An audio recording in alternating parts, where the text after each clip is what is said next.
qu'il est important aujourd'hui plus que jamais de sauver ce qui reste de notre pays, le Sénégal. Le 27 mars 2012, la Commission nationale de recensement des votes atteste que nous avons choisi à hauteur de 65,80% de nos voix le président Macky Sall.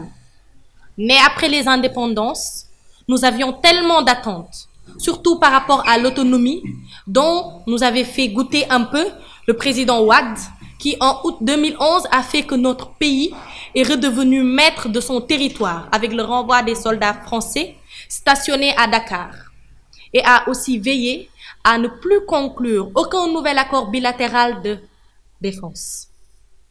Le vent de la liberté avait ainsi commencé à souffler.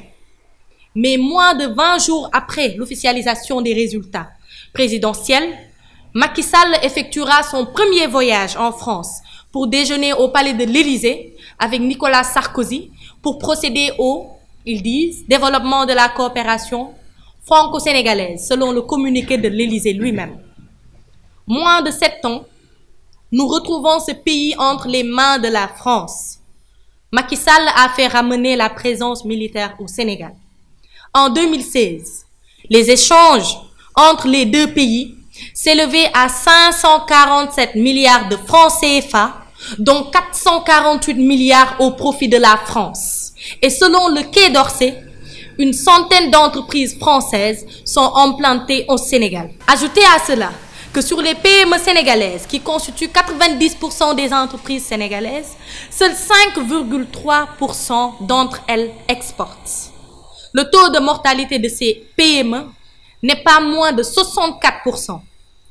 Si ceci pourrait expliquer que sur les 269 000 nouveaux demandeurs d'emploi qui arrivent sur le marché du travail chaque année au Sénégal, moins de 30 000 arrivent à trouver un emploi, et à quoi serions-nous confrontés avec l'application des APE que Macky Sall a signées? Face à cette panoplie de décisions qu'on peut gentiment mettre dans le panier de malgouvernance ou objectivement dans celle de la haute trahison, occasionnant en tout état de cause une injustice sociale, tuant les pauvres et les rendant ceux qui se débrouillent dans une pauvreté, n'encourageant aucunement la consommation locale par rapport aux cordonniers, par rapport à l'agriculture et par rapport à l'aviculture, urgence panafricaniste, en collaboration avec toutes les entités qui sont pour la consommation locale, contre l'injustice sociale et contre la malgouvernance,